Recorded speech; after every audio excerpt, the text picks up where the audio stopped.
Halo,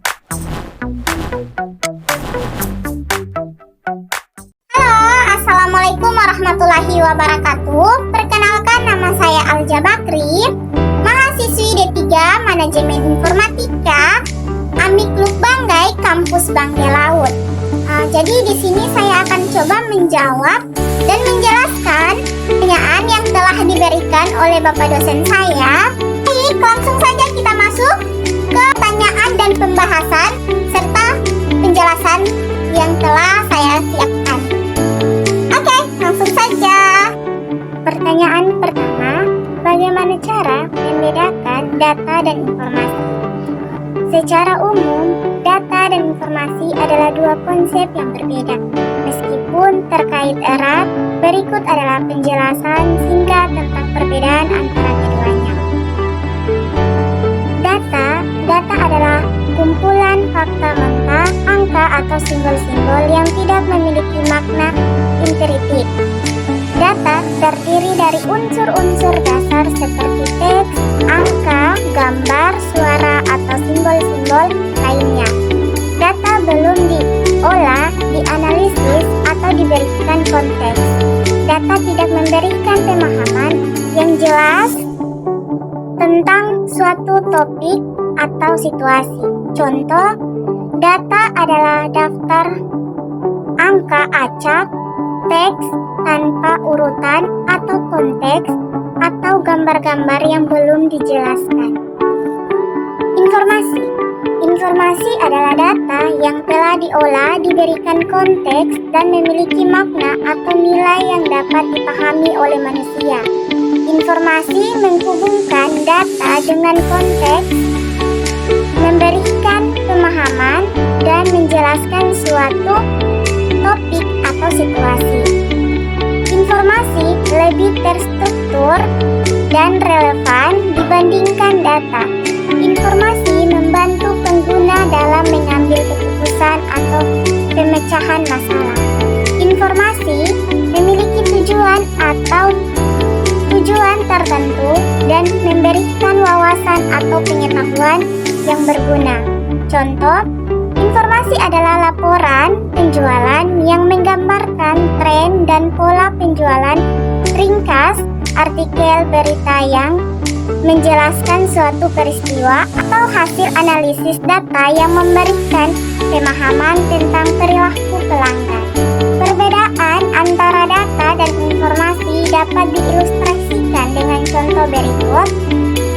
Data 120, 135, 150, 165. Informasi, rata-rata tinggi badan peserta adalah 142,5 cm dengan definisi standar sebesar 15 cm. Dalam contoh tersebut, data awal berupa sekumpulan angka yang tidak memberikan pemahaman yang jelas. Namun, setelah data tersebut diolah dan diberikan konteks, kita dapat menyimpulkan bahwa rata-rata tinggi badan peserta adalah 142,5 cm dengan definisi standar sebesar 15 cm. Informasi ini memberikan pemahaman yang lebih dalam tentang data tersebut. Dalam pengelolaan data menjadi informasi, langkah-langkah seperti pengumpulan data, pengelolaan, analisis, dan interpretasi data diperlukan. Proses ini mengubah data mentah menjadi informasi yang berguna dan dapat dipahami oleh manusia untuk berbagai keperluan, seperti pengambilan keputusan, perencanaan, atau pemecahan masalah. Dengan demikian, data dan informasi merupakan dua konsep yang berbeda, di mana informasi adalah hasil dari pemrosesan data, diberikan konteks, dan memberikan pemahaman atau makna yang berguna. Jadi seperti yang bisa dilihat di samping saya, ada gambar, data, dan informasi. Di mana sebuah data berbentuk seperti angka-angka yang belum jelas maksudnya, dan belum diberikan konteks. Namun di sebelahnya juga ada informasi yang telah diberikan konteks dan dianalisis serta diberikan pemahaman yang lebih jelas untuk dapat dipahami oleh manusia yang membutuhkan informasi. Lalu berikut ada gambar pula yang lebih dapat kita pahami dengan jelas, yaitu perbedaan data dan informasi yang dibagi menjadi dua, yaitu di mana data adalah kumpulan fakta berbentuk angka atau pernyataan mentah, tidak terstruktur, data tidak bergantung pada informasi, di mana informasi itu berupa pemahaman terhadap fakta, bisa tidak berupa angka atau pernyataan, lebih terstruktur, dan informasi bergantung pada data. Seperti itu beberapa penjelasan tentang perbedaan data dan informasi. Lalu di sini ada gambaran pengelolaan data dan informasi, di mana kita harus melalui sebuah data, lalu masuk ke pengumpulan data, lalu pengelolaan data, lalu penyajian data, masuk ke analisis data, lalu informasi. Ya, sampai di informasi kita dapat mengonsumsinya atau dapat merasakan manfaatnya dari hasil analisis, dari hasil penyajian. Semuanya kita dapat merasakan pada yang dikatakan oleh informasi. Seperti itu kurang lebih penjelasan pertanyaan nomor 1, yang dimana tentang perbedaan antara data dan informasi. Pertanyaan kedua, gambarkan perbedaan data, informasi, dan pengetahuan. Dalam konteks pemahaman yang lebih mendalam, berikut adalah gambaran perbedaan antara data, informasi, dan pengetahuan. Yang pertama kita bahas adalah data. Data adalah fakta mentah, angka, teks, gambar, suara, atau simbol-simbol lain yang belum diolah atau diberikan konteks. Data tidak memiliki makna, intrinsik, atau pemahaman yang jelas pada awalnya. Data merupakan referensi dasar dari kenyataan tanpa interpretasi atau makna yang jelas. Data dapat berupa bit dan byte yang dapat diproses oleh mesin. Contoh data, daftar angka acak, teks tanpa urutan, atau gambar-gambar yang belum dijelaskan. 2. Informasi. Informasi adalah hasil dari pengelolaan, pengorganisasian, dan penafsiran data. Informasi memberikan pemahaman, makna, atau nilai tambah bagi manusia. Informasi menghubungkan data dengan konteks, memberikan penjelasan yang lebih mendalam tentang suatu topik atau situasi. Informasi dapat memberikan wawasan atau pengetahuan yang berguna dalam pengambilan keputusan dan tindakan. Informasi lebih terstruktur, relevan, dan dapat digunakan untuk tujuan tertentu. Contoh informasi, laporan penjualan yang menggambarkan tren penjualan, artikel berita yang menjelaskan suatu peristiwa, hasil analisis data yang memberikan wawasan tentang perilaku pelanggan. 3. Pengetahuan. Pengetahuan melibatkan pemahaman yang lebih luas, konsep, pengalaman, dan pemikiran kritis. Pengetahuan mencangkup pemahaman yang lebih dalam tentang suatu topik atau domain tertentu. Pengetahuan melibatkan penghubungan dan penggunaan informasi yang telah diinternalisasi dengan pengetahuan yang ada. Pengetahuan memungkinkan aplikasi informasi untuk memecahkan masalah, membuat keputusan, atau menghasilkan pemikiran baru. dapat didapatkan melalui pendidikan, pengalaman, dan eksplorasi aktif. Contoh pengetahuan. Pemahaman mendalam tentang prinsip-prinsip fisika, pengetahuan medis yang diperoleh melalui pendidikan dan pengalaman, keahlian dalam pemrograman komputer. Dalam konteks hubungan antara data, informasi, dan pengetahuan, data merupakan bahan mentah yang menjadi dasar bagi informasi. Informasi yang telah diolah dan dianalisis dari data memberikan pemahaman yang lebih dalam tentang suatu topik atau situasi. Kemudian, informasi yang diinterlinisasi dan dikaitkan dengan pengetahuan yang ada membentuk pengetahuan yang lebih mendalam dan berkelanjutan.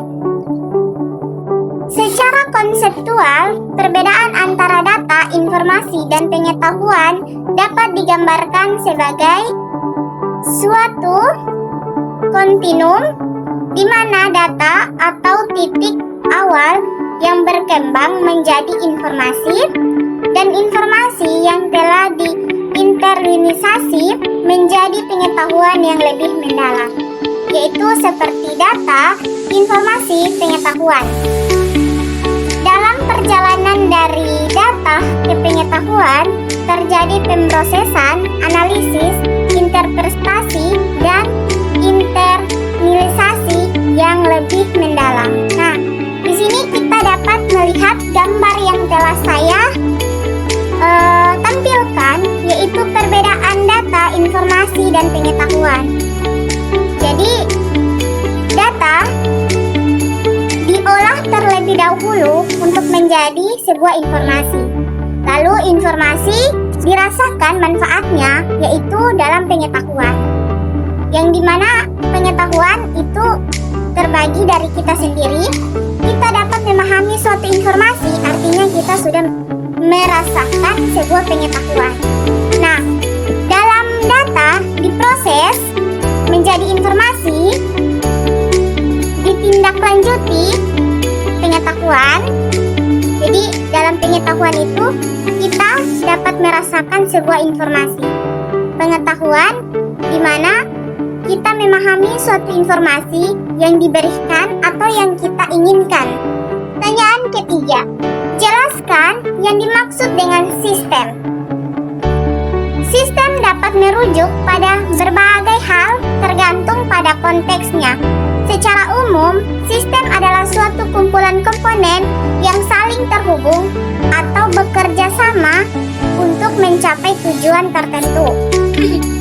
Ini dapat berupa kumpulan aturan, prosedur, komponen perangkat keras, perangkat lunak, atau entitas lain yang berinteraksi dan bekerja bersama untuk melakukan tugas tertentu. Contoh umum dari sistem adalah sistem komputer yang terdiri dari perangkat keras seperti komputer, monitor, dan keyboard, serta perangkat lunak seperti sistem operasi dan aplikasi yang digunakan. Sistem adalah suatu entitas yang terdiri dari komponen-komponen yang saling berinteraksi dan bekerja bersama untuk mencapai tujuan atau fungsi tertentu. Komponen-komponen ini dapat berupa perangkat keras, perangkat lunak, orang, prosedur, aturan, dan bahkan konsep abstrak. Berikut adalah elemen-elemen yang umumnya ada dalam sebuah sistem. 1. Komponen ini adalah bagian-bagian dasar membentuk sistem. Komponen-komponen ini bisa berupa perangkat keras seperti komputer, sensor, atau mesin fisik, atau perangkat lunak seperti aplikasi atau program yang menjalankan tugas tertentu. Komponen-komponen ini dapat berinteraksi dan saling bergantung satu sama lain dalam sistem. 2.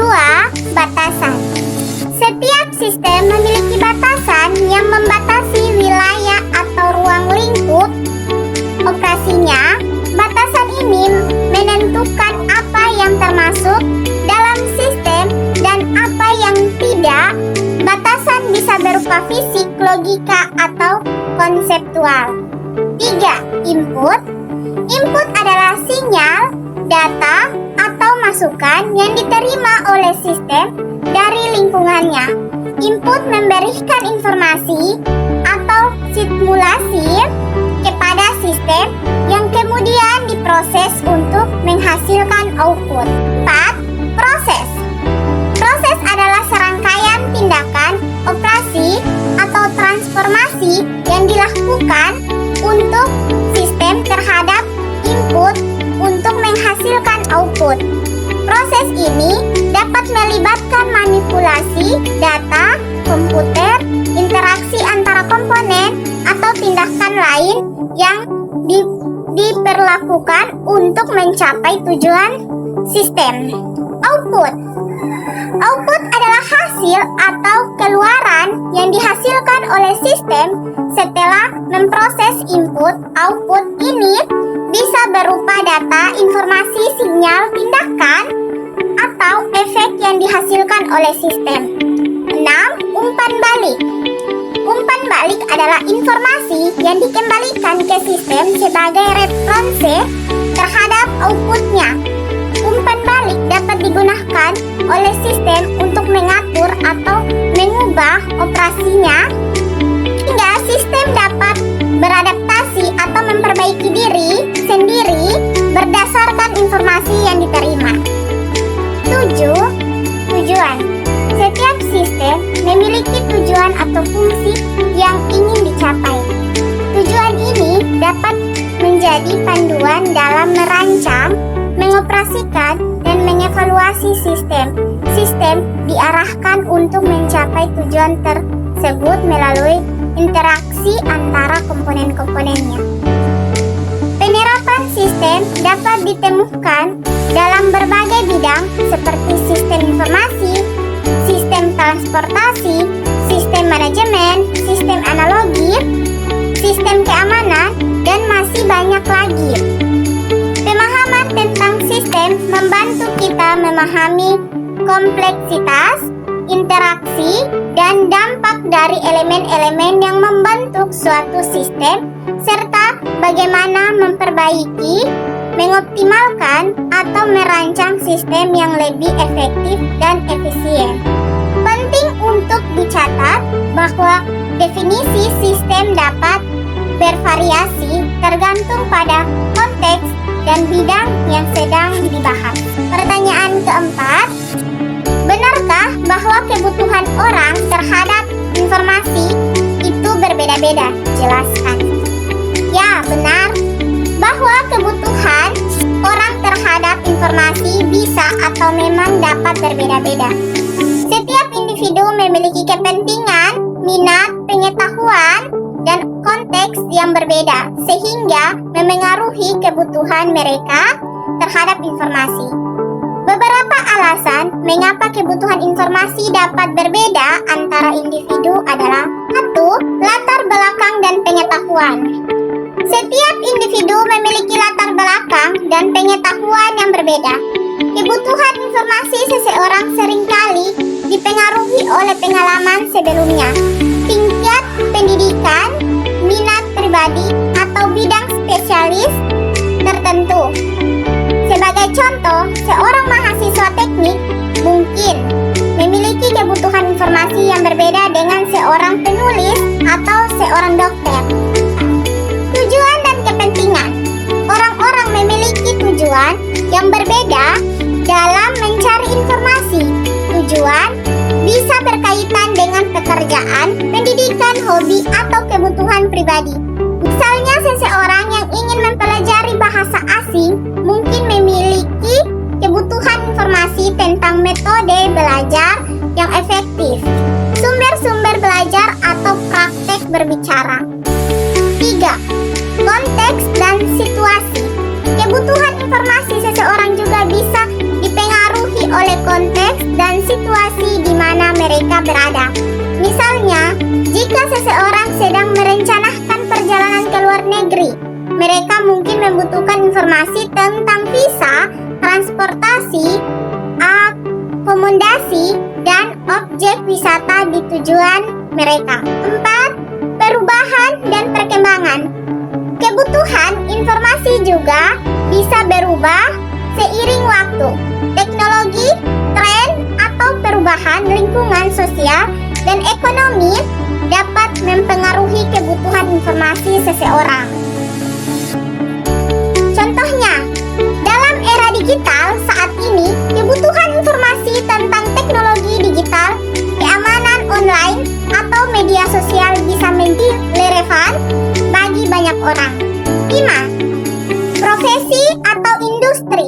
Kebutuhan informasi juga dipengaruhi oleh profesi atau industri tempat seseorang bekerja. Setiap profesi memiliki pengetahuan, keterampilan, dan kebutuhan informasi yang khusus. Misalnya, seseorang ahli hukum akan memiliki kebutuhan informasi yang berbeda dengan seorang dokter. 6. Perubahan lingkungan dan teknologi. Perkembangan lingkungan dan teknologi juga dapat mempengaruhi kebutuhan informasi seseorang. Misalnya, dengan kemajuan teknologi, seseorang mungkin perlu mencari informasi tentang penggunaan perangkat baru, keamanan online, atau tren teknologi terkini. 7. Perkembangan pribadi. Individu mengalami perkembangan pribadi seiring waktu, baik secara pribadi maupun profesional. Perkembangan ini dapat mempengaruhi kebutuhan informasi mereka. Misalnya, ketika seseorang memutuskan untuk belajar tentang topik baru atau mengubah karir, mereka mungkin memiliki kebutuhan informasi yang signifikan terkait dengan perubahan tersebut. Karena kebutuhan informasi yang berbeda ini penting untuk memahami audiens dan konteks saat menyajikan informasi. Pelayanan informasi yang efektif harus dapat menyesuaikan dan memenuhi kebutuhan perbedaan dari setiap individu atau kelompok yang dihadapkan. Jika menyajikan informasi atau mencari informasi, penting untuk memahami perbedaan kebutuhan individu. Dengan memahami kebutuhan informasi yang berbeda ini, kita dapat memberikan informasi yang lebih relevan, bermanfaat, dan sesuai dengan kebutuhan setiap individu. Jadi, di sini saya menampilkan salah satu gambar di mana kebutuhan dan keinginan, yang dimana itu dapat menjadi sebuah perbedaan dari kasus masyarakat ini, di mana setiap masyarakat memiliki kebutuhan dan keinginan yang berbeda-beda. Artinya, dapat memiliki perbedaan antara kebutuhan dan keinginan. Saya menampilkan salah satu gambar lagi, di mana di sini adalah kebutuhan dan keinginan yang seringkali terjadi kehidupan nyata. Sekian dari penjelasan saya dari keempat pertanyaan yang telah saya jawab dan saya jelaskan dengan sedikit pengetahuan yang saya dapatkan. Sekian dan terima kasih. Wassalamualaikum warahmatullahi wabarakatuh. Sampai berjumpa lagi di tugas-tugas berikutnya.